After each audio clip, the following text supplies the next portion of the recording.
Hey guys, welcome.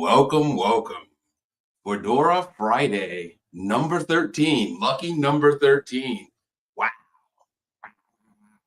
Yeah, well, I don't know. I mean, I kind of have like a mixed feelings about like, right, doing a number 13 show, right? I'm excited to get there, but obviously, lucky number 13 is not usually known as a thing. Although I guess it is kind of a thing, right? Kind of like the kind of an opposite thing, It's like the unlucky number 13.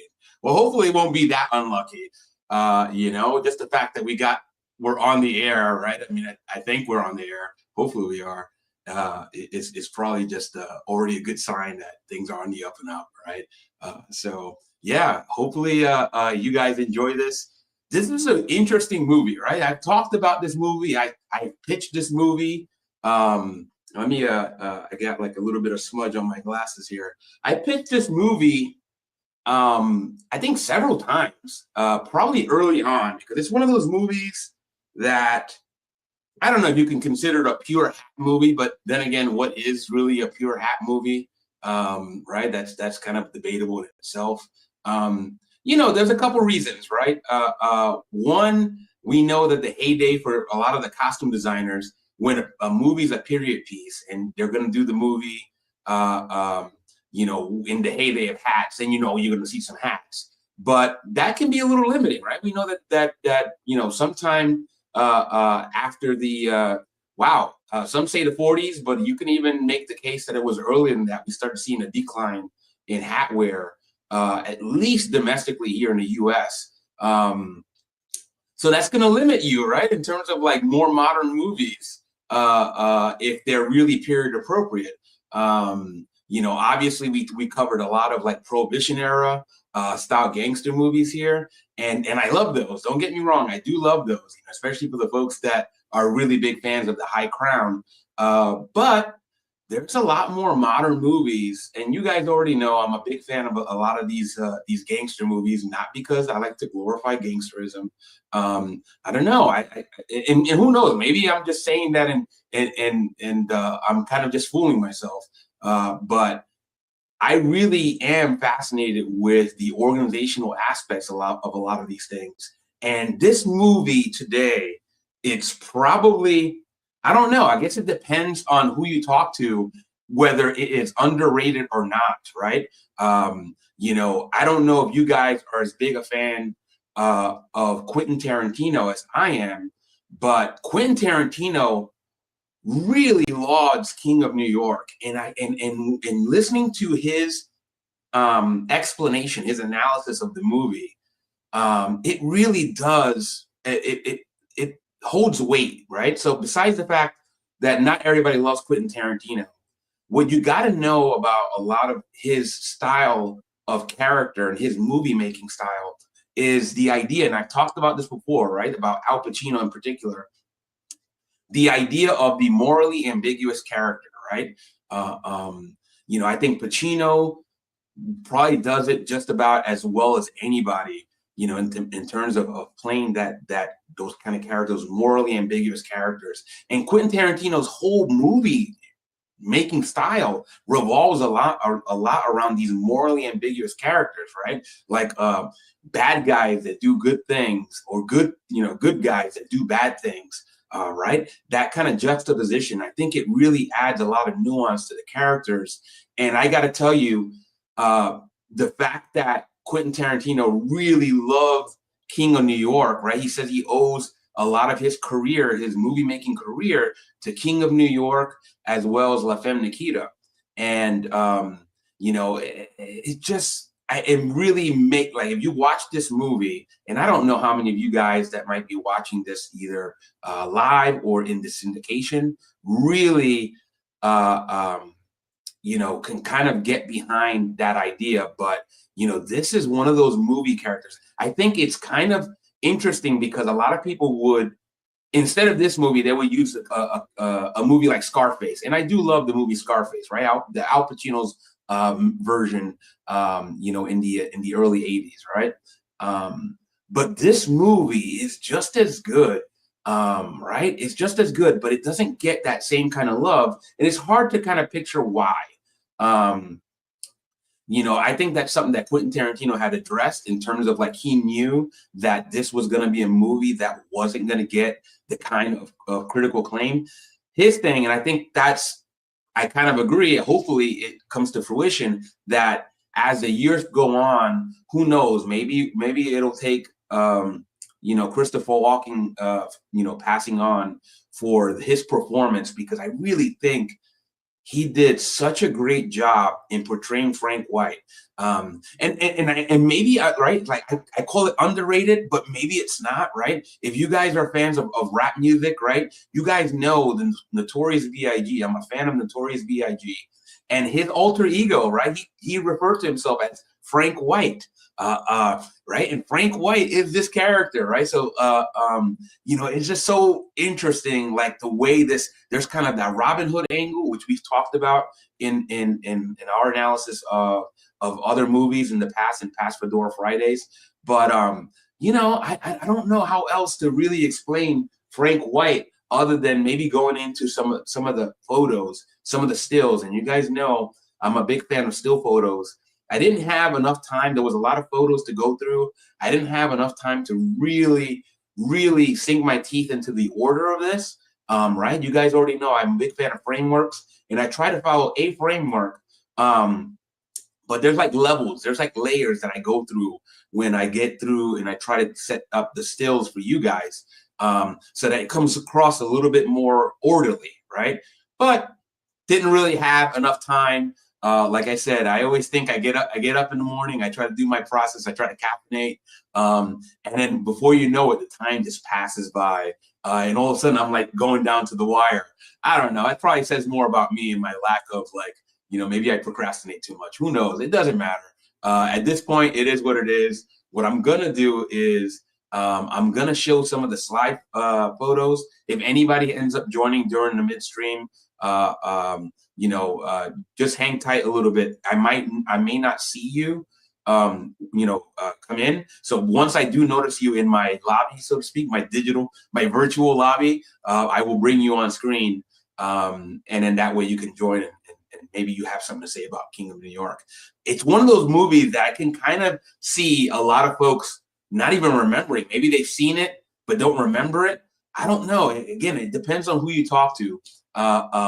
And you guys know, I mean, I wore, my derby, my other Stetson derby, my one with the paint on. This is my other, right? My first Stetson derby from the 1930s. This one was made for Copley Plaza in Boston, right? So I got two Stetson derbies from the 1930s, and they were both made for hat shops in Boston. I just thought that was interesting that just happened to work out that way. I just don't know. You guys saw the other Stetson. If you guys saw Hat Tuesday number 13 that I did with Brad Bowers, the Hat Professor. But I don't know. I don't have the answer to that. If you guys have an answer to that about why both of these Stetsons may have just been made for Boston, it just seems like a kind of a little bit of a weird coincidence. But I do love it. So yeah, and obviously, if you know this movie, you know why I got the derby on. But I'll get to that soon. Let's get into some of the slideshow. That way, we can kind of sink our teeth into this movie, because it really is. I mean, I got to talk about Frank White, even though he doesn't, he doesn't wear a hat in this movie. So I'm just going to bring the slideshow to the forefront. And this is kind of how the movie starts off, right? You see, you go into a jail cell, and you see this white guy, that's nerdy looking white guy with glasses on, and he's about to get released from jail, right? And you're kind of like, you may know something about the movie before you watch it. You're like, okay, this is interesting. Obviously the one thing you notice, besides the fact that he's a nerdy looking white guy, is his hair, right? The Christopher Walken's hair is like another. We talked about this before, about the fact that, right, as hats started going on the downslope, one of the things that started going, that might have actually coincided with that, is the advent and the proliferation of hair product, right? And the way both men and women started styling their hair. Paul's here. Hey, good afternoon, Paul. How are you? I'm trying to sink my teeth into King of New York. I'm not sure if you've seen this movie, Paul, but you're definitely welcome to come on screen. Even if you can't stay long, that's fine. This is such an interesting movie from a lot, oh, excellent. Good to hear, Paul. I cannot wait to join you gentlemen across the pond. I'm very excited about that trip. Looking forward to that. But yeah, it's like, oh, Paul says, have not seen it. Yes, okay, I'll be a minute. I'll join you. Okay, perfect. That sounds good, Paul. Come on in. This is like I said, I think these stills, even if you've not seen the movie, that's why I really hope when these stills help some of you guys. And even if you have seen the movie, I got to tell you, even when I've seen the movie many times, actually going through and getting some of these stills really is very helpful, because it really kind of just, you start noticing things that you ordinarily don't notice when you're watching the movie, right? And you're seeing the motion picture. So it's kind of like driving through a neighborhood that you've always driven through, and then deciding one day to take either a bike ride or a walk, right? You guys know I'm big on walking. If you want to really, really see a neighborhood through even your own neighborhood, right? You might go and drive through your neighborhood so many times and you think you know it. Try walking, or even, or maybe if you don't like walking, maybe taking a bike ride, right? Slow things down, right? We talked about that idea of slowing things down. And okay, we got Paul. Let me bring Paul onto the stage. Hi, good afternoon. Hi, Luke. How you doing? I'm gonna ask you again about the hat check. I'm trying to make that kind of a regular thing. And I think you've worn this open road. I know it's one of your favorite styles, not the favorite style. But I want to make sure I give you a chance to talk about either your open road or that great hat that I'm looking in the background. Which one? this one here. Yes. Yeah, this one is a 100% fur felt. It's FEPSA, and it's one that I think you've seen me working on and off. But I've restored a few and worked on a few customers' hats since then. So I thought I'd finish this off yesterday. And, I've never seen an open road in a color that was specific for a lady. Well, okay, or gentlemen, whatever. Yeah. But I hadn't seen a pink one before. Let's put it that way. And so I bought a number of pink felts from FEPSA. I can't for the life of me know why, but I did. And, and especially in Western weight, but you never know. Anyway, I thought I'd make this up, and actually, I'm very pleased with the result. I think it's a nice hat. It's a beautiful weight. It's a pretty solid felt, and hopefully somebody will like that. I've trimmed it with the green grosgrain. With the grey grosgrain, should I say? Which I think the silvery grey looks nice with it, and it's just a nice hat. It's not going to be very expensive. It's probably, I don't know, about £150. So it's about just under $200. But it's but it is a high quality felt. But I just don't know whether something like this would sell or not. But I thought it's worth a try. So I love that, because you don't see. I mean, again, I could be just ignorant, but the brim trim on an open road. And again, you already know how I feel about brim trim. It really even takes it up. Like, I'm looking at contrasting that one with the brim trim to the one you got on, and my eye just gets drawn. This one that I've got on is very much. I wanted. I couldn't. You can't easily buy an open road, a Stetson open road in the UK, unless you go to Stetson in London, which we'll go to, and I'll introduce you to the guys there. But they want £540 for a 6X. Okay, now this is a 60% rabbit, 40% beaver, and it's just a lovely, beautiful sort of silver belly type beigey color with the same color trim. And for me, it just looks very smart. It's just a nice go-to hat. And when you get to my age and you put a pair of jeans on or something, it's just a comfortable hat. When also not many people do, but you can actually wear it with the brim down, which if it's very It sunny doesn't or look out of something, place.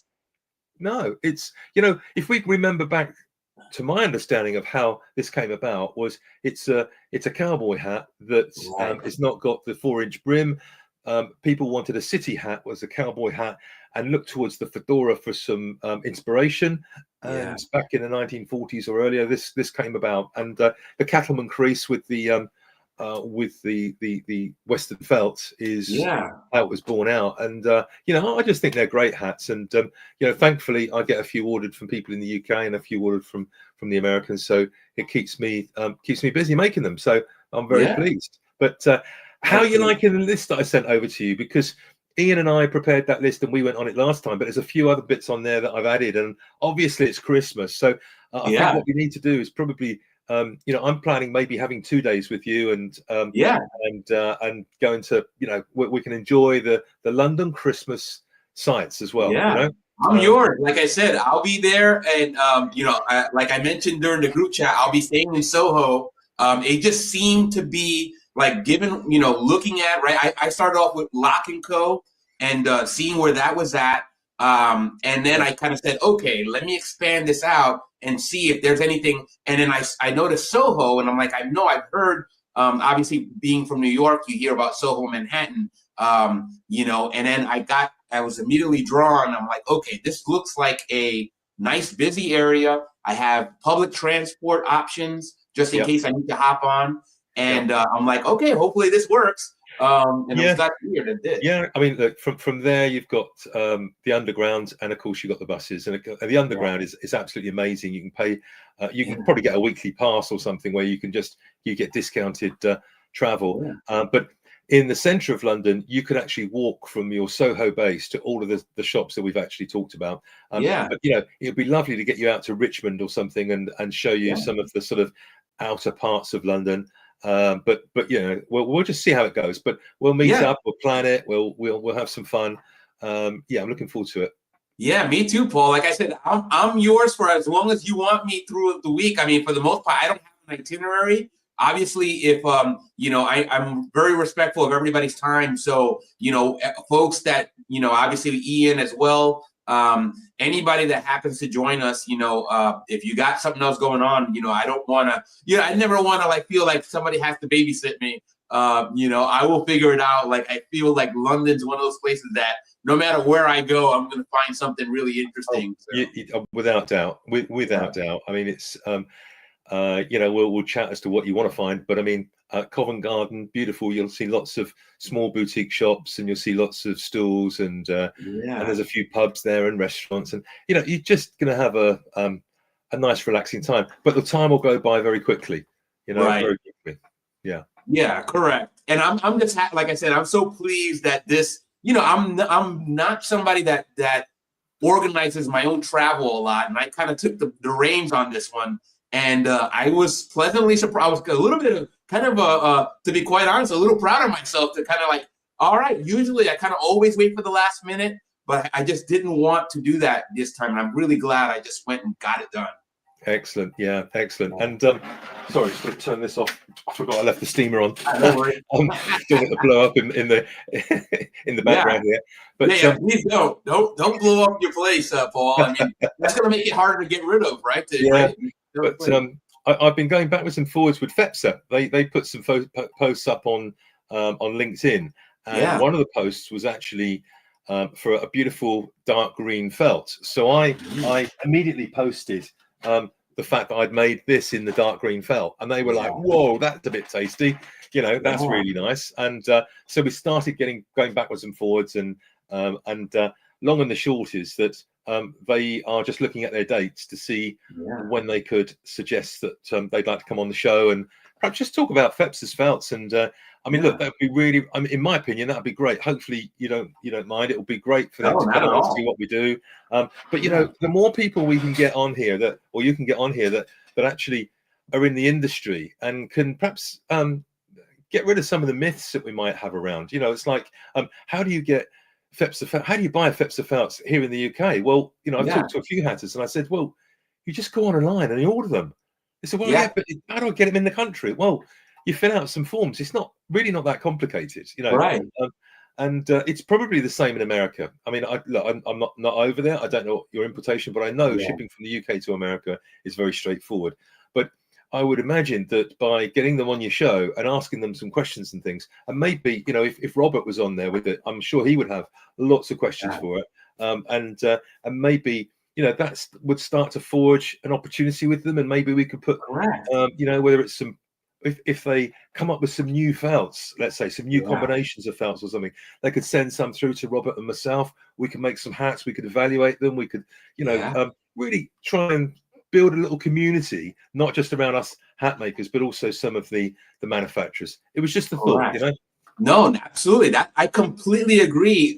Because the idea is, right, you open the channels of communication, and then, right, sometimes some of these things happen very organically. Just kind of in casual conversation, all of a sudden somebody says something, that one thing that somebody's lights just shine, and then all of a sudden now that's how you get these. And it's weird, and obviously it doesn't always work out, but you have a better chance of it working out if we have the lines of communication open.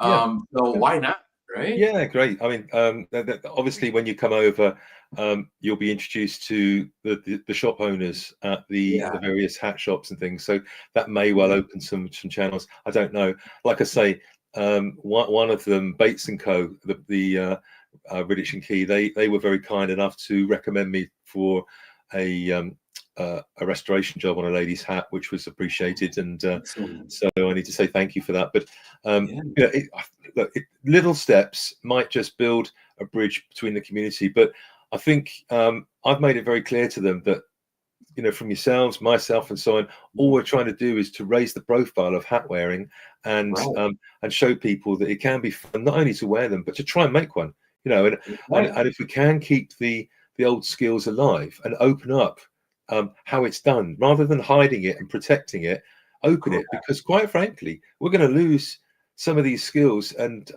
you know, and that would be a major shame, in my opinion, a major shame, because you know, what comes around goes around in fashion. We've all seen that if we've been around a few years like myself, and there's just a little different spin on it, and I'm sure perhaps in the next 10, 20 years we'll see hats for men becoming more popular. I mean, they've never really gone away for ladies. They wear them on as often as they've got an occasion to wear a hat. They'll wear a hat here in the UK, but it's the gentlemen that have perhaps a little bit more of a reserved approach. Let's put it that way. Correct. I love the way you think, Paul. You are a man after my own heart. You know, because again, everybody just, you know, we tend to sometimes think about, oh, they're that way for a reason. Nothing's going to change. I'm like, well, if everybody had that attitude, nobody would do anything, you know? Yeah. I mean, you have to explore these things, don't you? And people can only say no, you know. And that's you know, the worst that could happen. Yeah. Somebody and, can you say no. I enjoy just having a brief conversation with these people, looking at what they're doing, marveling in their workmanship, and you know, and then taking in the ambience of, because when you start looking at these shops, Lock & Co have been going 350 years. I mean, you know, and some of the wood in the fixtures and fittings in there are over 350 years old. That's amazing. I mean, really? You'll be seeing a shop that's probably older than America, right? No, agreed. And it just blows my mind. And again, it's one of those things, like, obviously we'd be silly to think that we couldn't learn something from an entity like that, a brand like that. But at the same time, it's kind of like, hey, right, rising tide lifts all boats. And you know, they also would be silly if they couldn't learn something from yourself, a hatter like Robert. Obviously, you know, I'm going to throw in all of our hatters, even Josh, right? Josh has already taught a lot of us a lot of things in the course of his participation on this channel, his participation in our group chat, as well as just in greater Facebook. And it goes to show you that we all can really take something, you know, as long as we're willing and receptive, we could really take a lot of information from each other. And again, hatters like yourself, hatters like Robert, Josh, Brian Forbes, you guys just happen to have the benefit of being more nimble. And I mentioned that before, but and it's not lost. I just really want to bring that home for those folks, right? Because you never know who's listening, you know. And like, you know, the reason what they can take away is, well, we want to try this out, but we're too scared to try it out, you know, as Lock and Co. Yeah. Maybe they'll propose it to yourself, they'll propose it to Robert or somebody else, and I'll take the chance. I'll give it a go. And that's kind of the way it should be, you know, so that we can have a collaborative process and everybody wins. Yeah, it would be great. I mean, so yeah, I think been busy with other work projects and things, as I mentioned to you, so I've been able to make so many of the shows, but it's nice to stay on, and I'll stay on for a little while, and then I'll jump off because you'll be going through the other bits and pieces. But otherwise, reach out if you need anything before you trip across. Reach out. Hopefully, we can catch up. Maybe you, me, and Ian before you come over, and just make sure we've got all of our ideas lined up in a row, so that we know when we're meeting and where we're meeting and so on. That sounds great, my friend. Thank you. Cool. Thank you. Yeah. Paul John Murphy of PJ Murphy and Son. Paul, whenever you need to get out, you know, whenever you need to leave, you don't need to, like, you can just sign off. Like I said, I know this movie is like a movie that a lot of folks, I don't know, it depends on who you talk to, whether they're like, a lot of folks never seen it. Some folks have seen it. They're like, oh yeah, that movie's awesome. And you know, and it's one of those things where I'm like, depending on who you talk to, this could be, you know, like, I never heard of that, or it could be just, oh yeah, underrated, or they'll just lump it in, oh, just another gangster movie. You know what I mean? I'm like, well, I've heard them all. There was one last thing I wanted to say, and that was my wife and I sat down yesterday and watched White Christmas. You know, the Christmas movie, and the amount of hats that were in that movie. It was just, and maybe that's one that you want to revisit nearer Christmas time. But honestly, it was just amazing to see all the dancers and the gentlemen in the film wearing some. I'm sure most of them were Stetson and Knox, you know, because you can tell by the style. But it was just stunning. The wardrobe in there was just amazing, and you know, with the clothes were just obviously tailored to each of the actors and actresses, but they were just amazing. So that's another one. That's good. I like that. You know, you don't have to twist my arm to be able to get me to do a Christmas movie. I love Christmas movies, so this is going to be especially good. So look out for that in the future Fedora Friday. Well, very soon, because we got Christmas right around the corner. So I'll get on that. Excellent. Thank you, Paul. I appreciate that. Thanks, Peter. Thank you, my friend. You're welcome. All right. I will get the slideshow on, and Paul, like I said, whenever you need to go, you definitely can. Thank you. Thank you, my friend. All right, guys. Well, you know, very exciting stuff happening. Obviously, you know, we got that trip. I'm going to be in Salt Lake. I'm leaving for Salt Lake City today, and I'll be back. Actually, that's one thing I want to mention before we go on is that Tuesday, I may have to kind of alter the time for Hack Tuesday, either postpone it altogether, or just make it sometime other than 11 a.m. Eastern, only because I'll have unfortunately, I couldn't get a nonstop flight from Salt Lake City back to the DC area. So we'll figure it out. I mean, for the most part, you guys already know that I'm going to have travel going on. So hopefully it won't catch you guys by tremendous surprise. But maybe I'll do something as simple as go live from the airport. It all depends on the timing, you know? But yeah, looking forward to that. Looking forward to that trip to Salt Lake as well as to the UK. And then we'll see where else we're going to head, you know, after that. Hopefully Puerto Rico, because I really want to do that trip. But yeah, so, you know, again, the movie King of New York was one of those movies that, you know, I saw this movie right when it came out. I forget how old I was, but I was probably too young to be watching a movie like this. But, you know, don't blame my parents. You know, they just didn't believe a whole lot of censorship. So I got to see movies that I probably shouldn't have seen. I think I was 13, so I was not exactly a young boy, but I was a teenager. And Christopher Walken, I mean, what can I say about this gentleman? He has that knack of stealing the show. Obviously has a personality that jumps off the screen. And this is one of those roles that I feel like a lot of folks don't realize that Christopher Walken did. And I think he really did a bang-up job. You know, again, I mentioned the connection to the Notorious B.I.G. If you guys have followed some of my social media posts, you guys have seen that I posted a lot of Notorious B.I.G. music. And one of his alter egos, rappers are big on alter egos or like, nicknames. And one of the nicknames that he gave himself was Frank White. And Frank White is this character. This is the inspiration for Notorious B.I.G.'s Frank White moniker, just for those folks that didn't know. And again, the thing is, this is a more urban crime drama. So for those folks, growing up back where I did in Brooklyn and New York City, back in the 80s and 90s, well, you guys probably all saw this film and you guys know why this film is so great. But I'm doing this to kind of bring this for the fringe, maybe those folks that, this somehow escaped their radar for whatever reason. So Frank White here, like obviously you're seeing a man coming, in jail in the opening scenes, and you're seeing it's like this guy looks like a nerd, but he has some hair, right? This is, again, I talked about this before about how hairstyles have kind of in many ways supplanted, right when hats started going away. I think hairstyles and men making a statement and signaling with their hair became more of a thing. And I think Christopher Walken is a perfect example of somebody that like makes a statement. Like there's a wildness to his hair.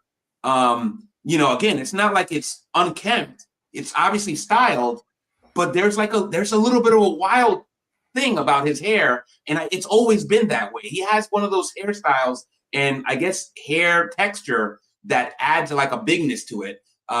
So yeah, you're seeing there and you're watching, let's say you know nothing about the movie. You're like, who's this nerd and what's he doing in jail, right? It makes you start thinking, and obviously I think this was deliberate on the part of the filmmakers because they're trying to portray Frank White as not a dumb guy, right? Like this is a guy that's in jail, right? If you're looking at him without knowing anything about the character, you're like, obviously this man was in jail for some sort of maybe corporate crime, right? He's a CEO that cooked the books and then got caught, and now he's in jail. So yeah, that kind of just gives you like a little bit of they're kind of playing a little bit with the look, right? Again, this is an urban drama, so right, if you're watching this back home and you're watching this and maybe you're a member of an ethnic minority, you're watching like, who is this white guy? Right? And what's he doing in jail? I just love what they're doing here. And then obviously later on, you see the paper, Frank White released from prison. I'm looking at this because I just because of some of the YouTubers that review like movie gaffes, right?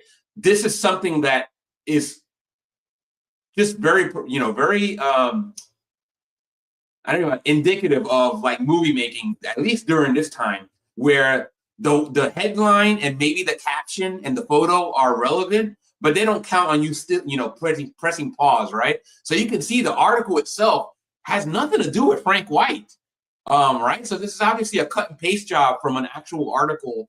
And so if you're looking at this and you pause it, you can read this article here. It has nothing to do. It says a New Jersey state trooper shot and killed a man yesterday as the man and a companion tried to flee after the trooper pulled their car over for driving erratically on Route 1 in North Brunswick, the state police reported. So the whole article has nothing to do with Frank White. So this is obviously kind of one of those like movie gaffes. But again, because they didn't count on people, just pausing the movie and reading this kind of stuff. That's why I love stills, right? So you can see here in the caption, it says, he was released yesterday after serving 3 years of a sentence for racketeering. So that's what the little caption underneath the photo says. So now you're starting to see, okay, this guy for racketeering, right? That's a little different than like corporate crime, although again, racketeering is not like petty theft, right? So this guy's a big shot. If you didn't know he was a big shot, now you see him getting into a limo after coming out of jail, and you realize this is a big shot, right? Right. So this guy's got a couple bucks. He's got a whole limousine picking him up from jail. Just adding a little bit of like how the scenes, how the visuals really add to the character. Like you start learning really quickly who Frank White is and what he's about. Right. And then you see him at some point later on showering, right? You see that wild hair as well. And then, of course, this is kind of like if you're a movie nerd, you start realizing he's breaking the fourth wall, right? He's looking directly at the camera, something that they say you should never do. Or if you do it, you should do it like with a purpose, right? Everybody kind of knows the show The Office. They break the fourth wall constantly in The Office. It's part of their gag, right?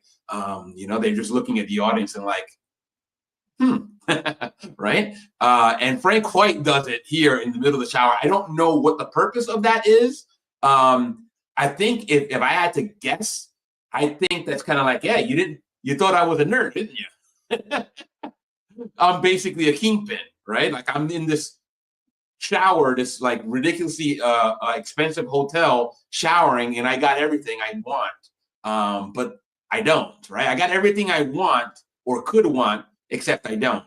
That's some of the nuance here. And again, remember, I could be completely reading into this, so don't take my word, Luke's analysis as, hey, this is the gospel, right? Not that you should ever take anybody's analysis as gospel, but again, when we analyze movies, we're doing what is known as projecting, right? I'm telling you how I think based on what I think about this movie, right? So you get to know me as well as how I view somebody like Frank White. So that's kind of the I guess that's kind of the allure of something like this, right? Of me going into movies, right?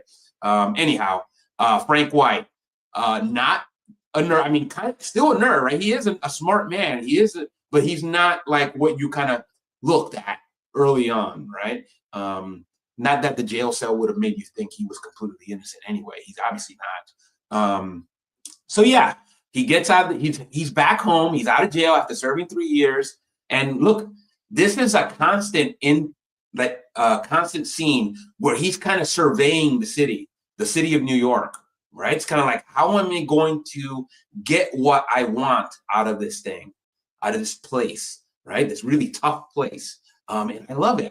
I think with here, and I mentioned this before about Al Pacino. Al Pacino does great acting with the eyes, right? Like early Pacino, especially in The Godfather, right? In The Godfather 1 and Godfather Part 2, he did a lot of his acting and his emoting with his eyes. And I feel that Christopher Walken did something very similar with Frank White here in King of New York, right? It really is very powerful.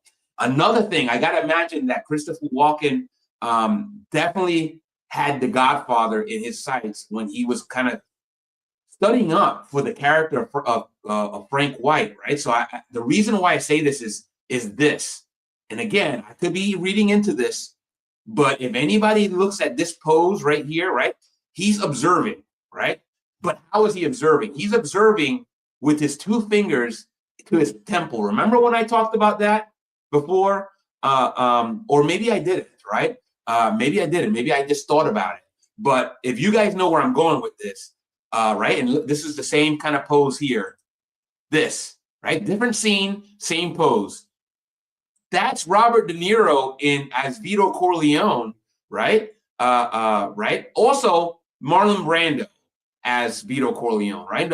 No matter what, you see Vito Corleone doing that as he's taking in what's the landscape that's being played out before him, right? And I got to think again. I wish I could interview some of these actors, right? Christopher Walken is still around and able to do these interviews. I would love. And maybe he's already done it, right? Maybe he's already done his analysis of the Frank White character, and I just haven't found it. But if you guys come across that, definitely share that with me, because I'm interested in hearing about whether there was a connection, right, to Vito Corleone, right? It's a very, very, and obviously the eyes are part of it, right? So not just the hand gesture, right? The whole, like, right? They even made fun of it in Sopranos, right? Right? It's Jackie Jr., right? Jackie Jr. in The Sopranos, is trying to like follow his father's footsteps, and he's trying to play the role, right? Before he even gets to become a gangster, he's trying to, how does a gangster look? Well, a gangster, when they hear, start doing this. I just love that The Sopranos thought enough of that gesture to want to make a nod to it. And it just goes to show you the power of that gesture and that kind of that, right? That nonverbal communication, right? Like I'm seeing everything, right? That's kind of like, I got this covered, right? It's a very powerful nonverbal communication that's happening here with the hand gesture as well as the eyes, right? It's like looking right through things. I love that. Very, very powerful.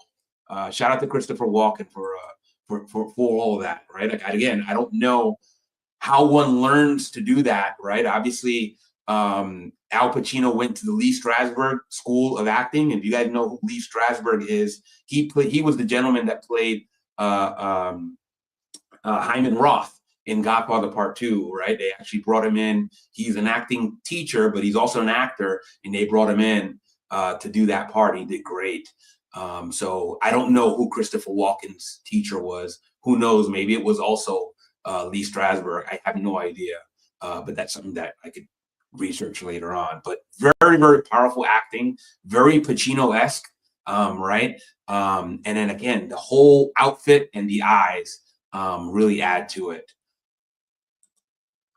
Again, you see some of the more of that wild hair. Obviously, it's a sharply dressed guy, and again, the eyes. This guy looks through things. I can't emphasize that enough.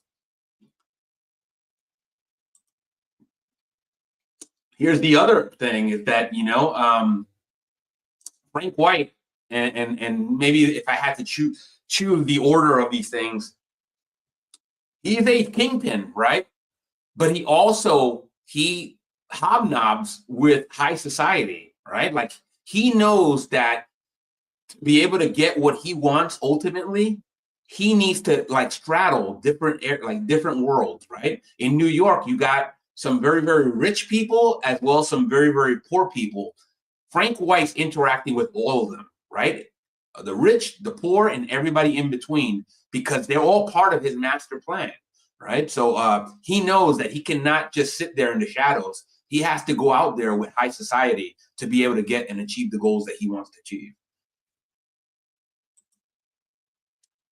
This is just another shot. Again, very cool. You never see Frank White not looking cool in this movie. Again, that's just a nod to Christopher Walken for being able to just play that. And Christopher Walken's always kind of a cool character, right? He can be very funny, but cool is always a thing that I think is synonymous with Christopher Walken, right? Could be a little zany, right? Obviously, the people kind of imitate Christopher Walken. It's kind of like stuttery, almost William Shatner-like delivery, but it always comes out cool. So, you know, you can see him here, right, with his female love interest, who happens to be his lawyer, one of his lawyers, right? So just kind of give you kind of like all the characters around this guy. Again, a very big, like Frank White's a big character. Again, not a hat wearer, but we do get to the hat wearing very soon. And then for my gun guys, right? This scene is from towards the end of the movie, but if you guys are into guns, again, I am also kind of like a mini watch guy. I'm a mini gun guy. This is my assessment. Again, if you guys, I wish Josh was here. He might be able to confirm or deny this, but this to me is a Browning high power, right? It's a very, very interesting sidearm, a very, very like awesome sidearm, you know, and that happens to be Frank White's gun of choice. Again, very classic weapon, man. So many guns are patterned after the Browning high power. Another one, I think CZ75s are also patterned after that. Right? It's kind of very 1911-ish in a way. You know, another classic firearm, a Colt 1911. But this is a Browning high power, in which case it's a 9mm. So just in case you guys were curious. Let's see here. Again, the glimpse into Frank White's operation. Obviously, this is a kingpin, right? Has a very sophisticated operation that he's kind of running out of a hotel, a very fancy hotel. And then you can see some of the characters that he has around them, right? Very, very multi-ethnic cast of characters, or his crew, right? Which kind of also, you know, stipulates, right? Tells you something about Frank White. He's not a guy that is a racist, right? Meaning he doesn't want to stick to just one kind of people, right? He wants to go and work with everybody, right? He wants everybody to work for him, right? Because he is the one, he's the man with the vision, right? He sees everybody as important and they're playing an important role in his enterprise. So, just to kind of also paint the character of a guy, right? Again, a white guy that is not, right? He doesn't see color, right? He just sees pieces into his whole enterprise. And then you get a nice little shot here of one of the ladies in his crew in a nice little fedora, black fedora here, and a leather jacket. Fedoras and leather jackets are really something that play into prominently here. I mean, at least, and it fits the motif, right? We're talking about early 90s, right? Stingy brim fedoras. If you're wearing a fedora, it would be stingy brim. And it's going to go probably with a leather jacket, probably black, right? So, and you can see her working here diligently in front of a computer. Again, the idea is that Frank's not trying to do 2-bit hustling things, right? His goals are way too lofty to be dealing with like little 2-bit hustle kind of things, right? He's got a sophisticated operation. He's thinking big, right? Very Scarface. But again, this is after Scarface in the computer age. And now you get to see a glimpse of his crew, right? And then obviously there are 3 guys here that jump out at me, obviously, right? There's the guy right in the center, right? We already seen him do some work early on, right? That's Lawrence Fishburne. He plays a character called Jimmy Jump, right? Obviously, he's a hat guy. He's wearing a pretty cool looking bowler, right? Or derby, right? He's a derby hat, just like I have on. But he's wearing it like kind of Frank Sinatra style, right? In this scene, he's got the big, what we used to call back in New York, the Dookie rope chains, right? The gold Dookie rope chains, right? So he's very hip hop looking character, very urban character. But I just love how they have the derby, right? He's got the derby on him, and on top of that, he's wearing the derby Frank Sinatra style, right? Meaning, again, I call it Frank Sinatra style. He didn't invent that, but he was synonymous with that. He's wearing it at the back of his head. I just think it's awesome. I just really love that. Another guy that I'm going to call out here is part of like Frank White's crew. And again, you can see this crew like it's right. He's got several black guys and a white guy. And let me call out the white guy who's also wearing a hat, a fedora, a stingy brim fedora, back but still looking cool with the leather jacket. Is none other than Steve Buscemi, right? Steve Buscemi, who was in Sopranos. He was in basically a bunch of movies. Right? Boardwalk Empire, which I'll cover at some point here. That series, he is the star of that series. Another great hat show. We'll get into that. He plays a character called Test Tube. He's essentially the engineer or the scientist of the crew, right? Again, remember, Frank's running a sophisticated operation here. He's got a chemist, right? And his chemist happens to be called Test Tube, which I thought was pretty funny. And not to ignore the other 2 characters, but I'm going to point out the third guy that stands out here, only because I know the actor and you guys know the actor as well. This is the gentleman right here, Giancarlo Esposito. And Giancarlo Esposito is, well, I think you guys probably, I got initiated into Giancarlo Esposito. He played a character called Bugging Out, right? In the movie Do the Right Thing. A Spike Lee movie. That's literally a year before this movie was made, 1989. Spike Lee released Do the Right Thing, and Giancarlo Esposito played a character called Bugging Out, right? The guy that gets his sneakers stepped on, his brand new Air Jordans get stepped on by the white guy in the Brooklyn neighborhood, right? And it makes a big ordeal out of it. He's also the character that goes into the pizza shop, right? Goes into Sal's pizza shop and complains that Sal only has Italian Americans hanging up in his wall, and he doesn't have any black people on his wall, right? And he's making a big fuss. He's like, "Hey, you go and you have your you have your business in a African American neighborhood, and you take our money, but you won't put our faces on the wall." I thought it was Do the Right Thing is such a great movie. You know, it's not a hat movie. Maybe one day I'll cover that movie. Maybe I'll do it as a you know, as a pyramid stream with my brother Sammy. But that movie, I gotta cover it. It's such a great movie, and it came out just 1 year before this one. So you have Giancarlo Esposito in that movie. You guys might also more famously know him as Gus Fring, right? Los Pollos Hermanos, right, from Breaking Bad, right? Very badass character, Gus Fring, badass villain, and he's in this movie as well. He's been in so many other things. Very, very underrated actor. He's also has a prominent role in another movie I'd like to cover at some point called Fresh. But you know, we'll get there. We'll get there eventually, right? We'll get to all the movies and then some. So yeah, you get to see here like Frank White's kind of henchmen, right? His crew, his boys, right? He just came out of jail, and you're sitting there, you're looking at him. They're like giving him, right? Look at this like 1,000-yard stare. But you know, and then the audience gets in on the, oh, they're not here to go do something to him, right? You kind of see already Jimmy Jump doing, you know, doing some dirt, right? Doing his thing early on before the scene, but they're coming here really to pay homage, right? Because Frank White just got out of jail, right? This is their leader, right? This is their leader. So that already tells you what Frank White's about, right? The people that he hangs out with and hangs around, right? This is a serious guy. Right? Because all these guys are like just going gaga over him, right? They're like, they love this guy. And now they, because their fearless leader is back, now they feel like they're ready to take over.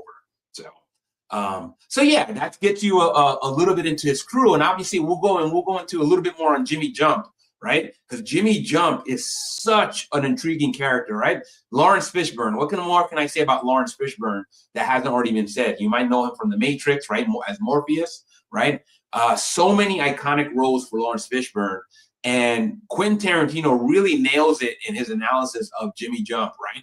Jimmy Jump really is like the very first kind of like urban, I want to say just urban character, like urban crime character that really kind of captures that New York grittiness, right? Obviously, New Jack City, Wesley Snipes, who's in this movie as well. That comes after, right? Nino Brown, the character of Nino Brown comes after this Jimmy Jump.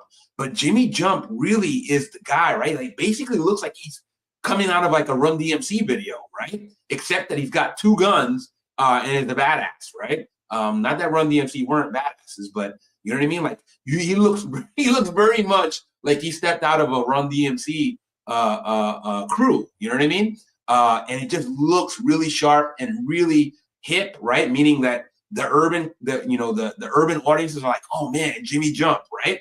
Like you automatically think more of Frank White because of Jimmy Jump, right? If you're like an urban kid watching this movie, you're like, all right, yeah, Frank White's got to be cool. Look, he's got Jimmy Jump behind him, right? Jimmy Jump thinks he's cool. So, yeah, just really in terms of the wardrobe, right? The everything, the action, right? He's got obviously the 4-finger. Well, he's got a 3-finger ring, not the 4-finger, but obviously the 4-finger might have messed with his trigger time. So he's got a 3-finger ring, and those were really popular, right? In the the 80s, especially the late 80s. So it's a very, very contemporary urban gangster character that Lawrence Fishburne portrays here with Jimmy Jump.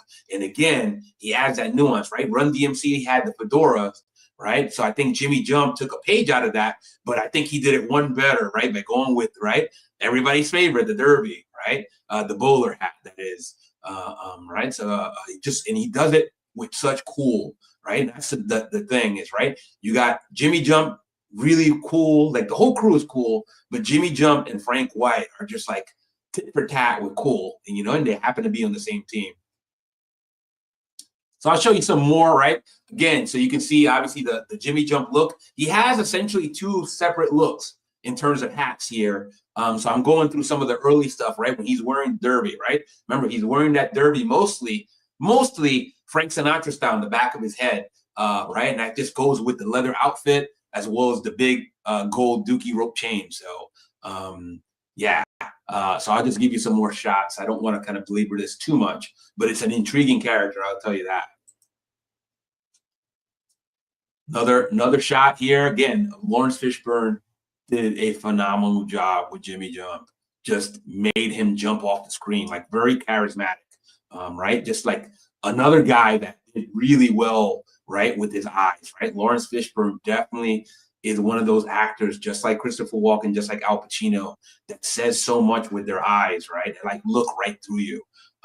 So it just you gotta love it as a film buff. Here, that crew shot again. You got Jimmy Jump there. It's kind of like he's got his juice or soda in his hand, right? It's one of those like those picnic cups, right?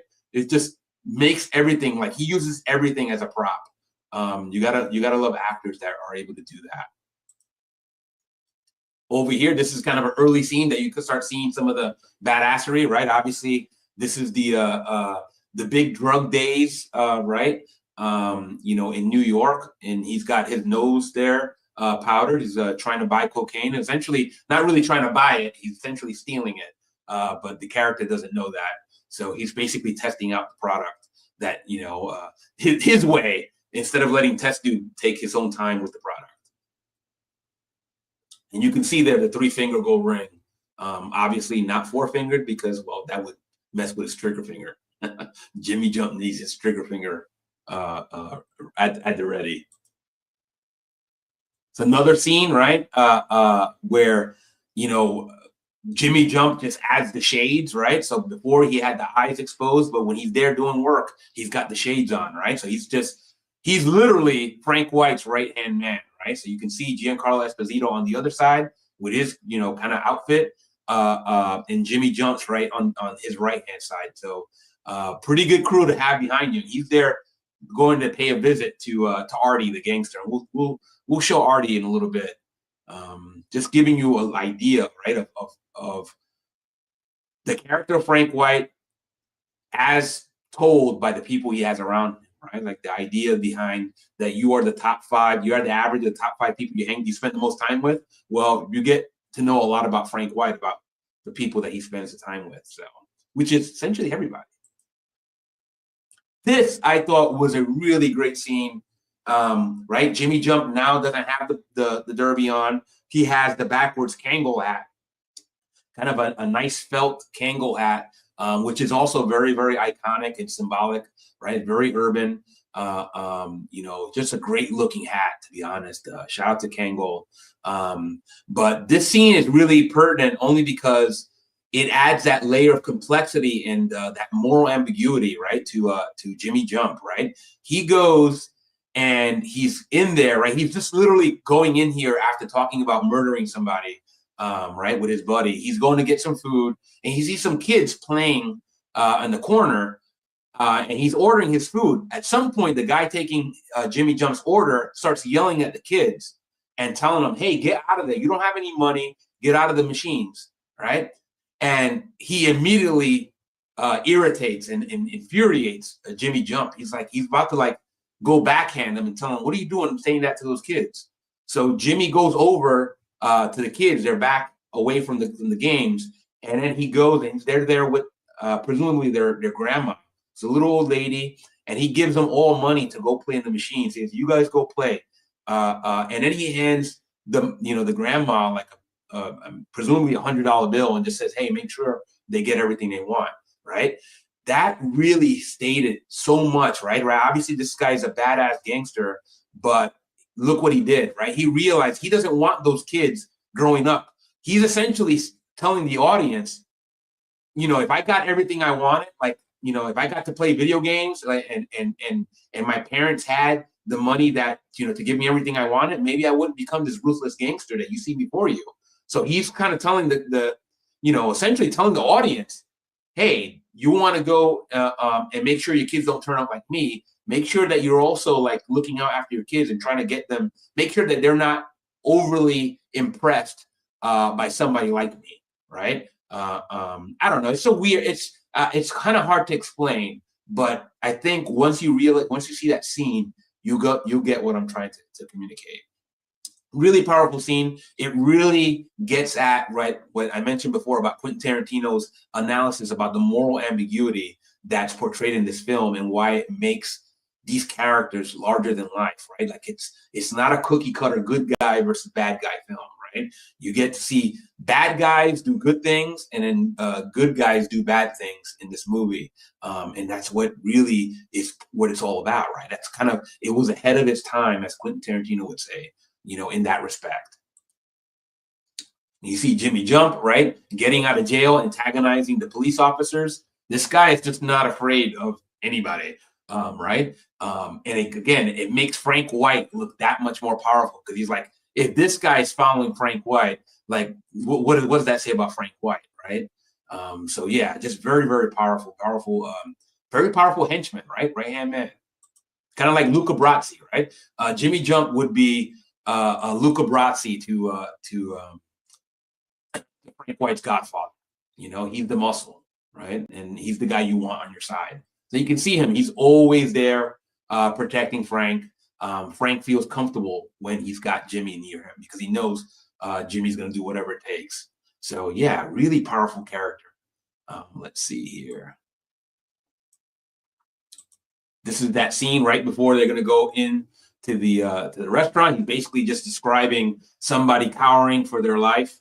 You know, it's just, again, really a badass character. And then you can see the Kangol emblem prominently portrayed right in the back. Well, technically the front, right? Because he's got the Kangol hat backwards, and he's got the shades. Just a really badass look. And this is kind of when he steps into the, into the restaurant, right? With the shades on. He's kind of like, the badass is here, right? Man, just Lawrence Fishburne just really did it to the nines with Jimmy Jump, right? Somebody could have went in there and like maybe not done nearly as powerful of a role, right? Maybe Jimmy Jump wouldn't look as badass if somebody else did it. I don't know. I can't tell you that. I do know that Lawrence Fishburne really did a great job with this character, right? Jimmy Jump is an iconic character. And this is that scene I described, right? When he's going to give the, give the money over to the grandma, right? He's giving the kids the change, and making sure the grandma has some money, right? So again, a bad guy doing a good thing. And as you can see, the cops are about to enter in here as well, and bust him. Again, same scene where he's getting out of jail, antagonizing the police. Again, you see the backwards Kangol hat, and then you see the lady here with the fedora. I think it looks really sharp with the leather jackets. So he's about to go like leave, right? This is the guy that was yelling at the kids. He says, the guy is like, hey, that'll be $56.90 or whatever. And he's like, oh, $56.90? Fuck you very much. And then he's about to go and leave without paying. And then that's when the cops come in and bust him. It's just, again, I'm still Jimmy Jump, right? Even though I did that nice thing, I'm still like, I'm not paying for this. It's like, I got money for those people, for the kids and the grandma. For you, fuck you very much. Pardon my cursing here. And this is kind of where we kind of see more of, right, that beginning scene. They're dealing with the Colombians, right? They're dealing with King Tito. And then you can see here, right, this is already what the viewer's seeing, right? Their initial impressions of both Jimmy Jump and Test Tube, right? That's Steve Buscemi is playing Test Tube. And you can see that really stingy brim, that black stingy brim fedora that Test Tube is wearing, Steve Buscemi's character. It really kind of like, it makes me feel good. Again, it's one of those things where I'm like, it's definitely period appropriate. And it just looks sharp, right? It's like something, and I always talk about this, except for me, Sammy Davis Jr. really was one of those icons of the stingy brim. Not that Frank Sinatra wasn't either, right? The Trilby, but in terms of that cool, and then here, Test Tube reminds me of kind of like that not Frank Sinatra, Sammy Davis Jr. kind of look, the way he wears this stingy brim fedora, really sharp, right? And obviously also a nerd, right? He's an actual chemist for Frank White. There's not really a whole lot more development into Test Tube. I kind of am doing this because before, he's a hat guy. He looks really good. Obviously, is the nerd. you know, other than, let's say, Frank White, he might be the actual nerd, right? He would be Walter White. He's Frank White's Walter White. So interesting character. And you can see here some more angles of him, test tube doing his thing. He's there to test the product before the deal goes through. Even though here he's just basically posturing. They don't plan to pay for this at all. They're just gonna steal it and kill King Tito. Yeah, just really, really sharp. I really love the angles here. This is kind of like not bird's eye, whatever the bottom up view is. Like, right, the idea is that this is a glass table. They're viewing right through the glass table. I thought that was a really cool shot. There you go, just testing the product. Very, very, very thorough. Again, too thorough. Basically, Jimmy Jump's like, hey, let's get on with this, you know. That's all I got for test tube. I mean, I'll show you some more photos in terms of characters. You got obviously the police, right? In terms of who Frank White has to contend with, besides the fact that he's contending with other gangsters and with high society, as well as his crew and anybody else that's, you know, being served by their crew. He's got the police to deal with. And this is he's Victor Argo, who plays I believe Bishop is the captain's name. So really well done job. Just to kind of show you again, some of the cops who are supposedly the good guys doing some questionable things. And it's not so much just Bishop. You know, it's the guys that work for Bishop, you know, and we'll show you David Caruso is one of them, right? Shout out to David Caruso, is a well-known, you know, kind of police officer character. Just a very, very good job of like portraying guys that are like frustrated, right? Their job is to catch the bad guys, but then they find themselves having to do bad things to be able to go and match them tit for tat.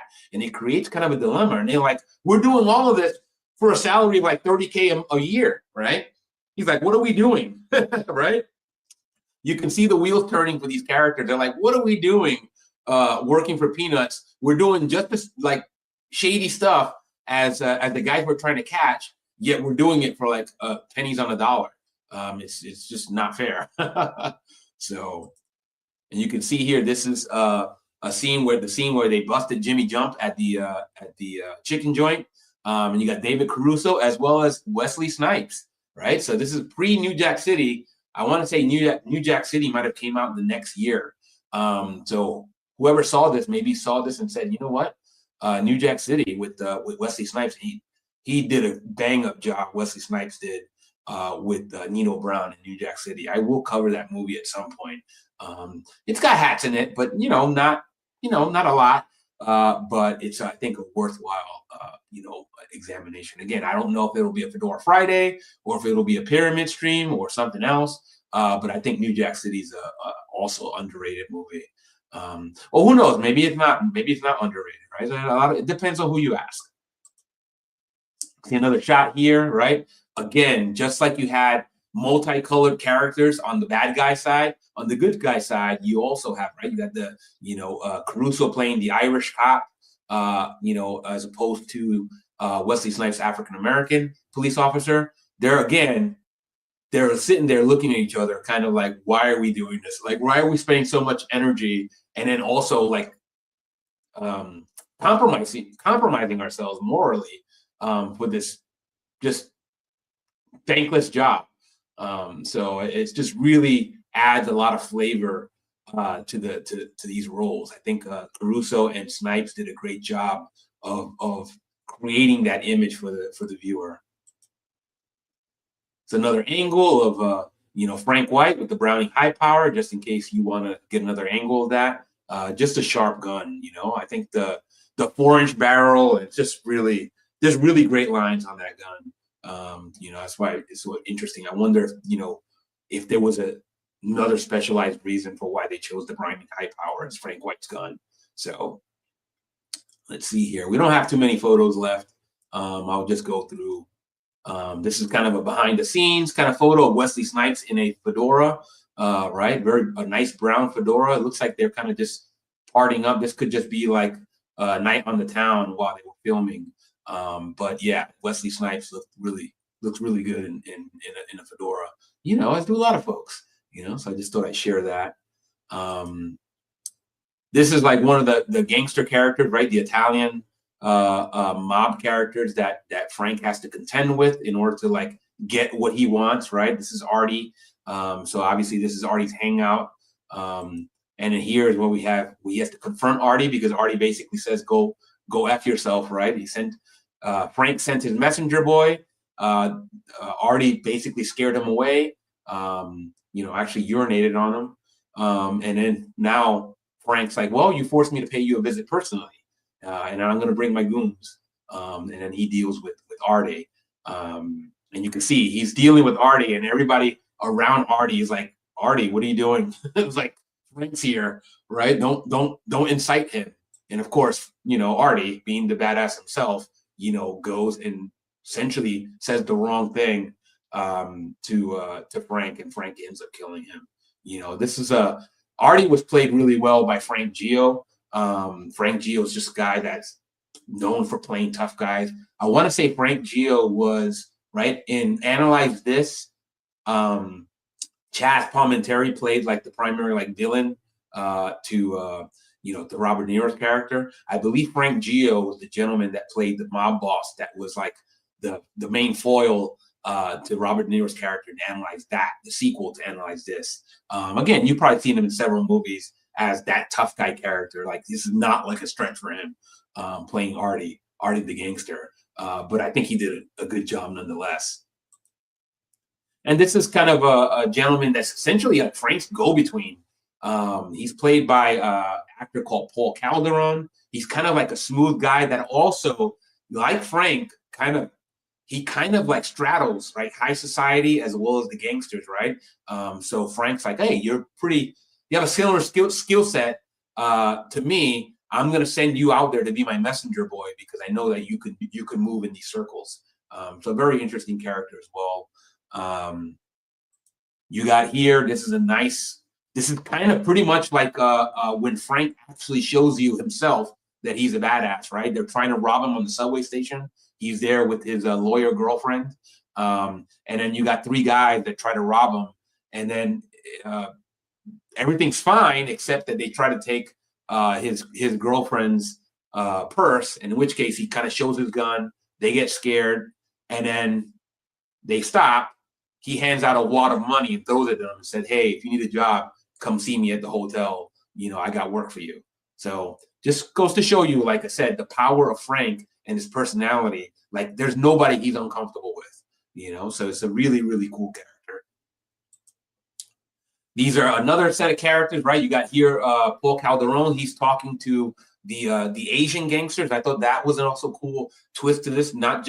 He's not just dealing with the Italian gangsters, he's dealing with the Asian gangsters as well, right? Because he's trying to get product from them, right? He has a master plan. He's essentially kind of like a Robin Hood character.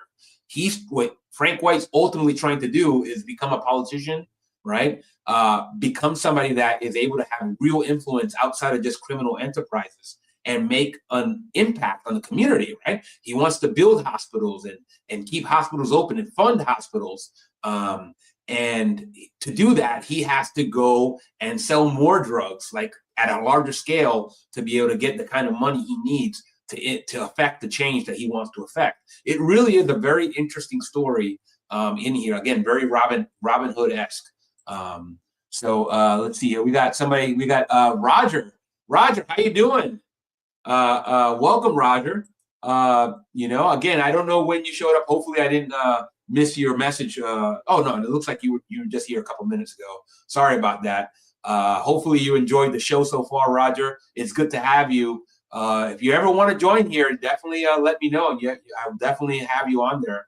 Gotta love my fellow hat guys, you know. I know Roger from Facebook, and maybe the Fedora Lounge as well, but definitely Facebook. So it's good to see you, Roger. Hopefully enjoying the show.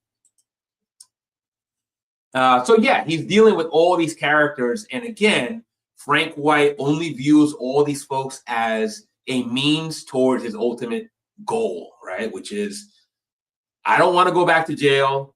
When I come out now, I got to go for the gusto but I want to do something positive, right?